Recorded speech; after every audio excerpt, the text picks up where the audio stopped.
So this episode 2 is a much stronger episode as compared to the first one. Stronger in terms of cinematography, stronger in terms of pacing, stronger in terms of just focusing on Ahsoka and driving the story forward. Now I'm going to be looking at the good, the bad, and the ugly. Let's start with the good. Number one, the cinematography. And I'm not just talking about the cinematography, I'm talking about the cinematography in relation to the visual effects.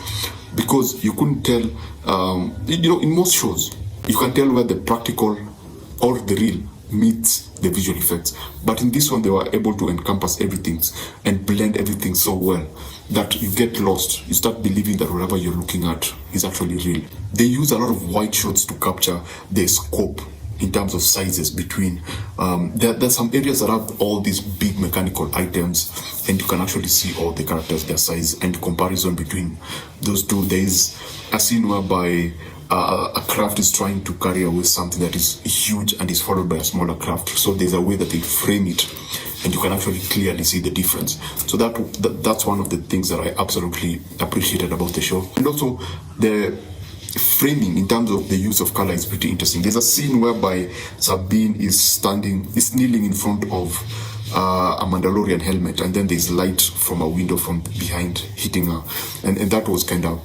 beautiful. So apart from that, the pacing, this feels much leaner than the first episode.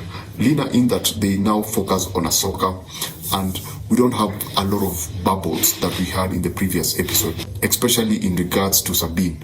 Everything feels more leaner, everything feels focused, and it feels like they were able to actually now push the story forward, because now we feel like we're moving story-wise.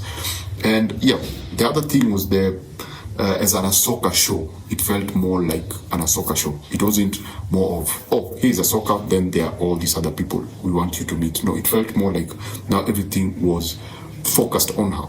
She was more of a driving force within the story. The other thing they actually like, and it's still in relation to the cinematography and the visual effects, it's just how, as a concept, they've just expanded the Star Wars universe.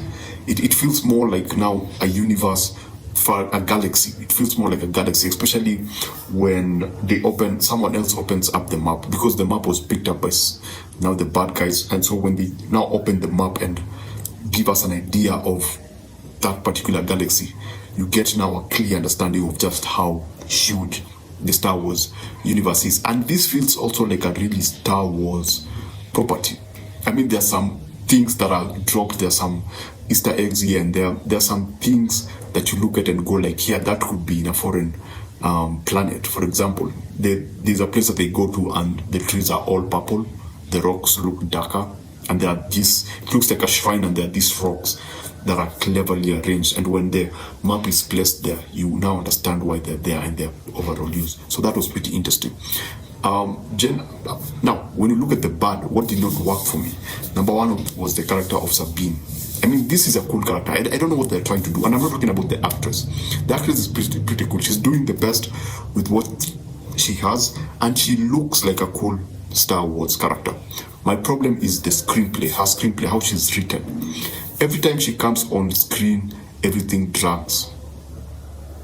Everything becomes slower. The pacing, we feel like we've stopped in order to accommodate this person, and exposition is laid out during her scenes. So everything feels much heavier, everything feels slower with her character. I liked her introduction with one of the droids.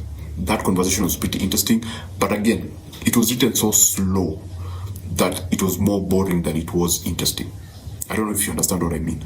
The best way to put this is that Ahsoka is like the Mandalorian. She doesn't talk a lot. She's more of pausing, observing, taking in, understanding, and then talking. Now, this other character, despite the fact that she's supposed to be Ahsoka's apprentice, tries to emulate the same thing. She's written like Ahsoka, a smaller version of Ahsoka. So before she talks, she has to process, and then we get a quiet moment, and then she says something, the robot says something, and then we get a quiet moment, and then she says something, and then the robot immediately answers, and then a quiet moment. So those quiet moments are the things that I was struggling with. And like the first episode, here they feel like they did a better job in actually editing everything down, but the character of Sabine still feels a lot slower.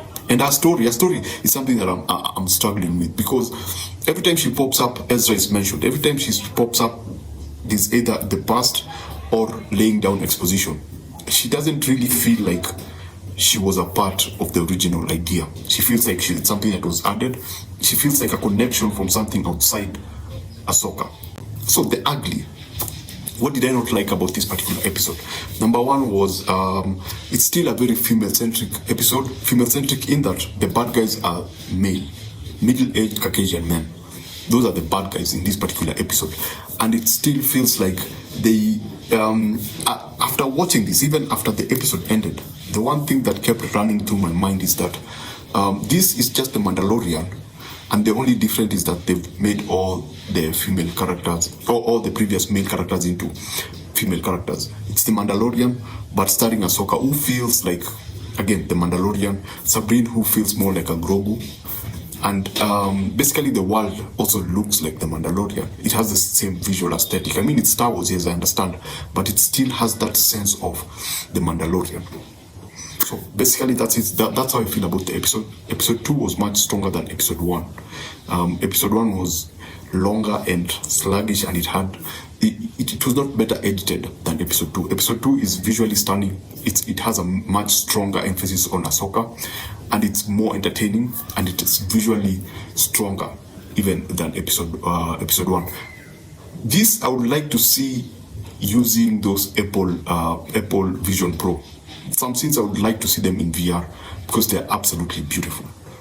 Now, that's basically it. If you're still here, thanks for watching. Remember to always watch what you enjoy, and you enjoy what you watch. Thanks for being here. Please subscribe, and I shall see you on the next one.